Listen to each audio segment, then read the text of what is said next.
Gente con clase, el podcast de Comisiones Obreras. Parece lógico pensar que la gente que peor lo pasa en el ámbito económico son las personas que tienen mayores incentivos para acercarse al sindicato y para organizarse. Sería lo lógico, ¿no? No sé, acción y reacción para defender mejor y de manera activa tus derechos. El sindicato es el instrumento más potente para canalizar una indignación que en la actualidad está más que justificada. También las alternativas para a corto plazo revertir la situación ante los muchos e importantes cambios que todavía hay que operar en un mercado laboral donde mayoritariamente la precariedad tiene rostro de mujer y de joven y donde no hay demasiadas alternativas para los colectivos maltratados. Y algunos de estos colectivos, así episódicamente, como en la crisis de 2008, se ven incluso obligados al exilio laboral y vital, cuando no condenados al ostracismo, y de eso puede que hablemos. Bueno, pues bien, parece razonable que cualquier organización social, por histórica que sea, tenga vocación de permanecer joven, viva, beligerante e inconformista. ¿No es así? También es lógico. De este modo, un sindicato de clase está obligado a ser joven y renovarse, en el fondo y en la forma. ¿Por qué? Creemos que para acompañar a la sociedad en los cambios que se producen y a ser posible, para adelantarse a ellos. También con el objetivo de llegar más y mejor a las personas jóvenes que son los que nos van a permitir dar ese impulso que necesitamos y que protagonizan o sufren directamente muchos de esos cambios que operan en todas las sociedades. En este podcast, en Gente con Clase, creemos que hay que hacer un gran esfuerzo para que las personas jóvenes entiendan que la pelea hay que darla cuando toca y que el sindicato es un instrumento muy potente para ofrecer alternativas de cambio social a corto plazo. ¿Dónde estamos entonces? ¿Dónde nos encontramos? Pues probablemente en un momento especialmente dulce para hacerlo, porque la crisis, las grandes crisis con las que lidiamos todos y todas, de algún modo en nuestras vidas, son puntos de inflexión, de ruptura y de cambios de paradigma que debemos aprovechar. Lanzo una pregunta. ¿Llegará el día en que las instituciones, poderes públicos, organizaciones sociales y cada uno de nosotras a nivel individual entendamos que un país en el que la mayoría de la población trabajadora se siente maltratado está condenada a fracasar como sociedad? La gente con renta baja debe tener incentivos que le permitan proyectos de vida integrales y garantías mínimas de bienestar. Y a veces, si las circunstancias aprietan, nuestra herramienta sigue siendo la unidad, la pelea y el sindicato.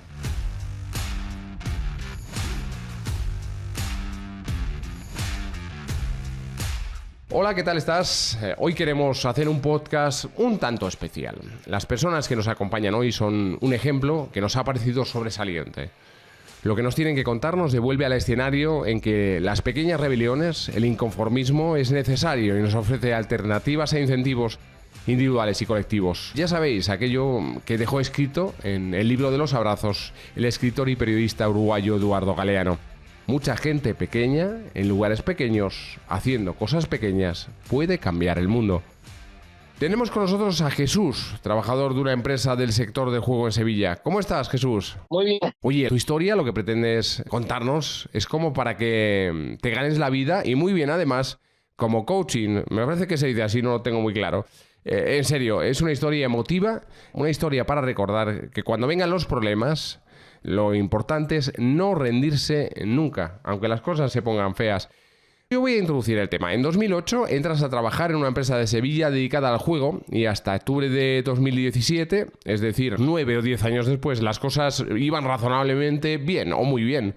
A lo largo de todos estos años, claro, pasaste por cambios, como casi todo el mundo, pero todo fue siempre positivo hasta que cambió la dirección de la empresa y entra un director nuevo, para el cual las palabras convenio y estatuto de los trabajadores no existían. Cuéntanos. Pues nada, entró un director nuevo que, como ya era el cuarto director que yo había vivido, con 28 años ya había trabajado con 4 directores diferentes. Entonces, ¿qué pasa? Que uno pues sabe que se tiene que adaptar a los nuevos métodos, que entrega con su método de trabajo, claro, que es una nueva persona, unas nuevas actitudes, que bueno, uno está, pues se intenta adaptar a todo. Pero claro, cuando ya te intentan cambiar tu vida laboral por completo, ya tus derechos laborales empiezan a verse en serio peligro, ¿no? Porque siempre uno pues dice, bueno, venga, voy a aguantar un poco porque algo puede pasar, siempre con el miedo, con el respeto y más cuando amas a tu trabajo. Claro, lógico. Ya llega un momento que no puedes retroceder, porque es que si no, tú tienes que elegir o luchar o someterte, porque no te queda otra, ¿sabes? Claro, pero aquello era verdadera presión, porque si no recuerdo mal, tuviste que recurrir a los tribunales. Claro, claro. La presión mayor fue cuando yo fui a comisiones Sí. y me dicen que es un tema delicado, se ha querido montar allí, ha habido 3 o 4 personas a lo largo de los años que han ido y cuando me empiezo a informar la empresa por ciertos nombres, pues han caído despidos fulminantes, ¿no? Cada vez que se quiso montar un comité. Pues entonces ahí sí vino una presión muy grande y sí, al final me acabaron despidiendo, tuvimos que ir a los tribunales. Vale, es decir, que todo el conflicto partía porque uno lo que quiere era reivindicar sus derechos y organizarse con la gente, con sus compañeros y compañeras para tener una representación sindical. Hay que joder que en pleno siglo XXI pasen estas cosas, ¿no? El caso es que 2 años después ganaste el juicio con nulidad de 25.000 euros y 80 días de vacaciones, con reincorporación inmediata porque tú lo que querías no era dinero, era tu trabajo. No, yo no quería dinero, a mí me ofrecieron fuera muchísimo dinero Ajá. para el juicio porque ellos no querían que yo entrara en la empresa. Porque claro, yo se lo dije, ¿no? Ellos me advirtieron que, hombre, que esto pues que no seguía la línea que ellos consideraban. Y yo les dije desde el juicio que yo quería mi puesto de trabajo y que cuando entrara iba a montar comité. Lo tenía claro desde el primer día que me Y se lo echaron. adelantaste además. Oye, mira, mi intención es, quiero mi trabajo y la segunda parte es organizar a la gente y organizar un comité de empresa, como es debido. Sí, correcto. A la semana de entrar ya estaba haciendo campaña. Yo entré en la empresa después de 2 años y un despido y me lo pensé bien y dije, yo ya lo he empezado y lo tengo que terminar. Y a la semana estaba en campaña. Vamos en campaña, buscando a 3 personas más para montar un comité porque necesitábamos 5. Necesitaba tres compañeros más que me apoyaran en esta idea, que al final se consiguió. Claro, aunque tú lo planteaste de manera abierta y honesta y duro y a la cabeza, al final esas elecciones creo que no las ganaste.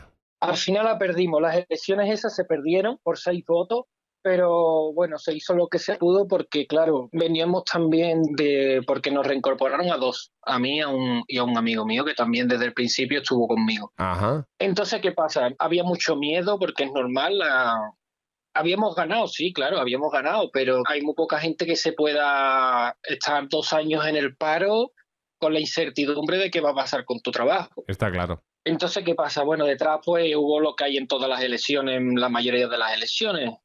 Las empresas pues te dicen cosas y la gente pues tiene miedo y otra gente pues me imagino que no nos apoyaría porque también hay trabajadores que tampoco apoyan la idea sindical. Yo no lo entiendo, sinceramente estoy en la cabeza de nadie, pero no la apoyan y bueno, y se perdieron. Ya la gente pues se ha dado cuenta que somos necesarios y que es muchísimo mejor con un sindicato y en minoría. Claro, la siguiente parada es esa, ¿no? Ganar las elecciones, volver a la lucha y tener un convenio como es debido. Me parece que eso es lo obvio.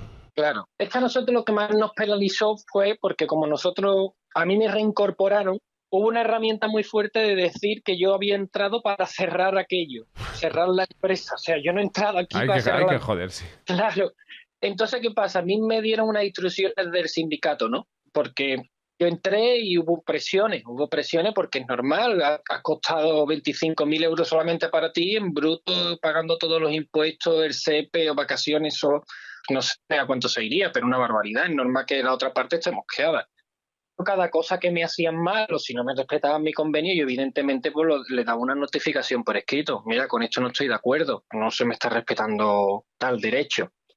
Y eso pues la gente pues no lo veía bien. Pensaba que con esa actitud yo iba a cerrar la empresa y la gente se ha dado cuenta que no, que la actitud es que hay que hablar, que si algo te están haciendo mal y evidentemente una crítica constructiva, pues la tienes que exponer, tienes que decir, mira, esto me parece mal. Esto es una evidencia.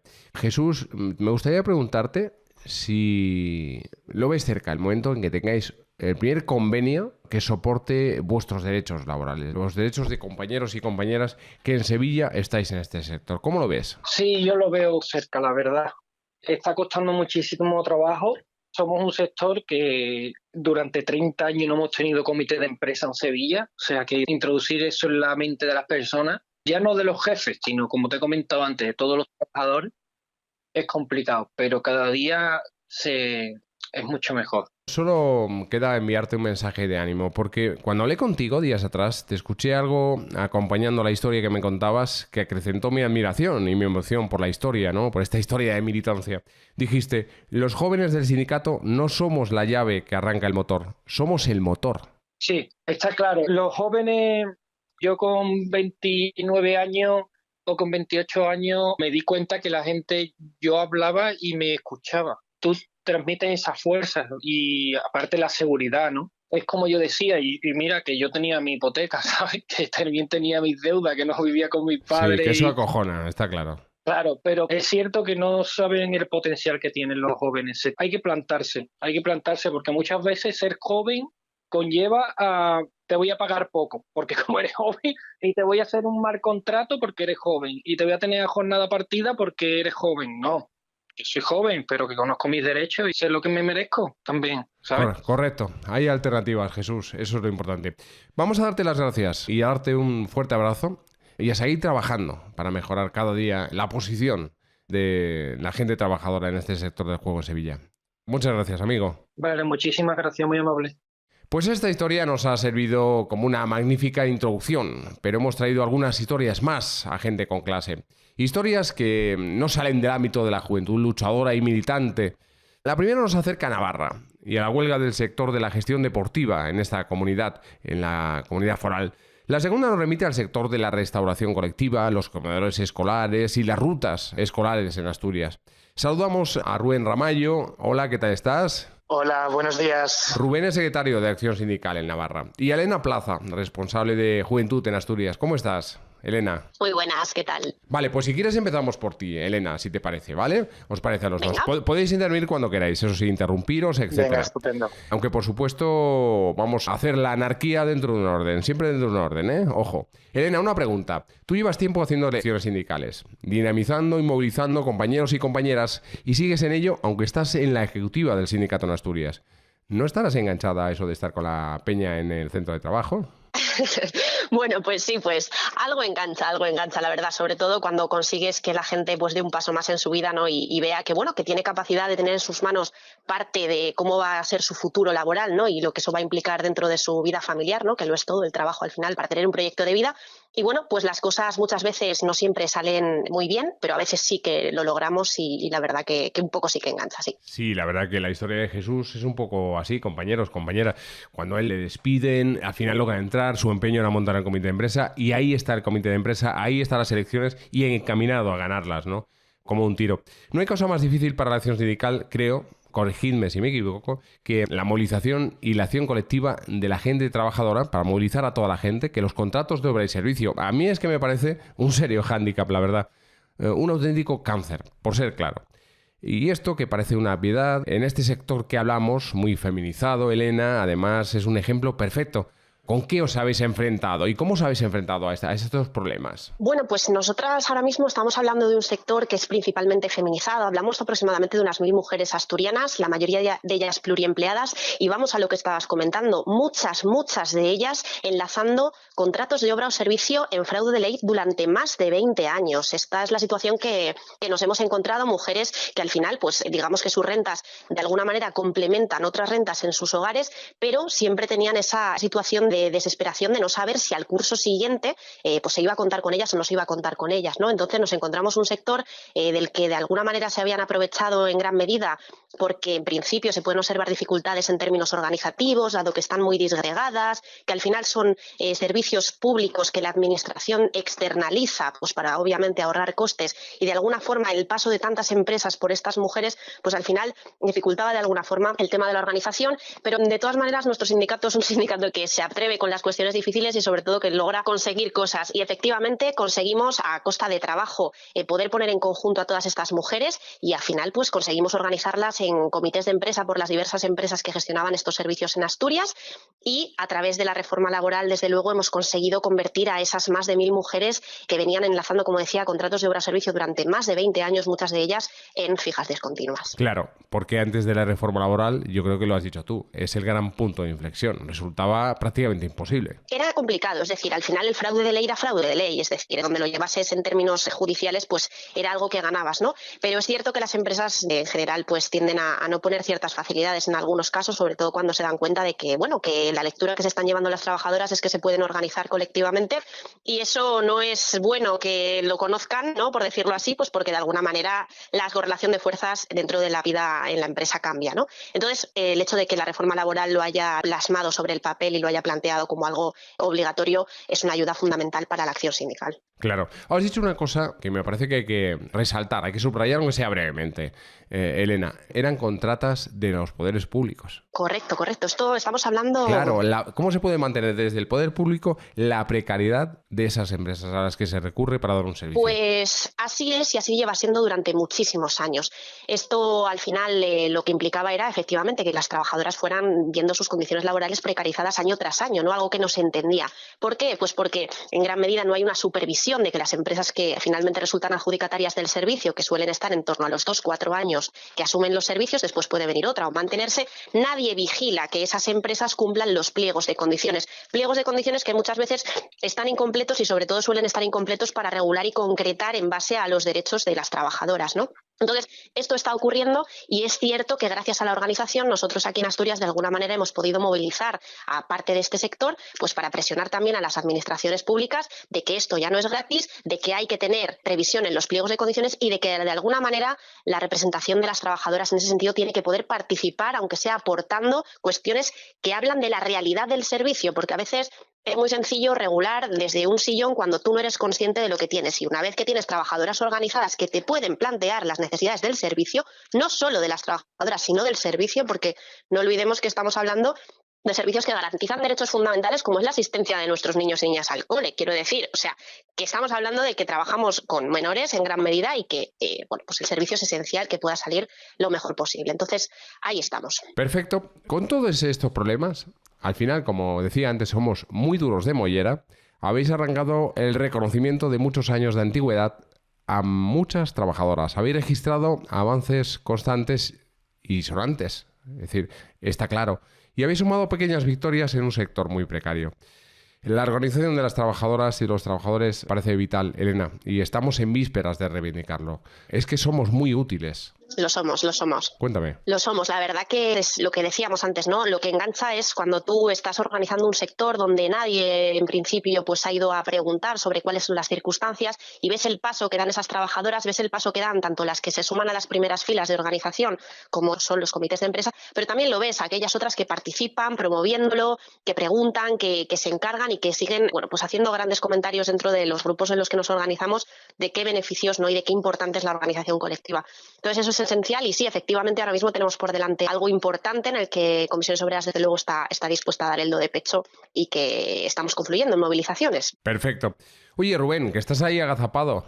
Porque estás ahí, ¿no? Sí, por supuesto, sí. Macho, ¿te has quedado anonadado? No puedo estar más de acuerdo con lo que ha planteado Elena. Al final, nosotros estamos en gestión deportiva. Yo, aparte de ser acción sindical, soy también el responsable de instalaciones deportivas porque llevo 13 años trabajando en una empresa de gestión deportiva, y es que Elena ha hecho un pequeño estudio de cómo están estos sectores que gestionan instalaciones deportivas municipales, que dan servicios municipales y que están a través de subcontratas muy precarizadas, sobre todo mujeres también en este sector de la gestión deportiva, en los grupos más bajos, como puede ser limpieza, recepción, monitoras, socorristas, y con contratos muy temporales.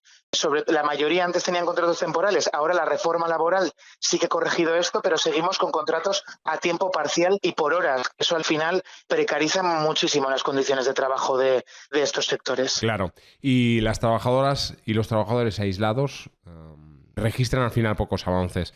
Vosotros movilizáis a gente que cree en lo colectivo. Desde lo colectivo sí se dan pasos adelante. Cuéntanos cómo están las cosas, porque creo que vosotros estáis con la fiebre del sábado noche. Creo que estáis con la movilización en todo lo alto. Sí, llevamos ya 7 días de huelga indefinida. Ya hemos hecho 2 huelgas en agosto en las instalaciones deportivas, y gracias a la organización en los centros de trabajo y gracias a Comisiones Obreras y a los sindicatos que nos hemos podido organizar con trabajo de hormiguita. poco a poco ir organizando, ir concienciando a las trabajadoras y trabajadores del sector que tienen unas condiciones muy precarias, que se vayan dando cuenta que esas condiciones son muy precarias y poco a poco vas teniendo tirón y vas empezando a organizar empresa por empresa y elecciones sindicales por elecciones sindicales. Ese trabajo de hormiguita se ha estado haciendo durante muchos años. Somos la primera fuerza del sector de gestión deportiva. Se ha estado haciendo durante todos estos años de acudir empresa por empresa y ya tenemos a delegados de personal en cada una de las instalaciones deportivas y, por lo tanto, nos ha permitido plantarnos a la patronal que ya vale, que ya basta de que tengamos salarios tan precarios y condiciones tan precarias, y por eso hemos convocado estas huelgas indefinidas que están teniendo más éxito de lo que esperábamos.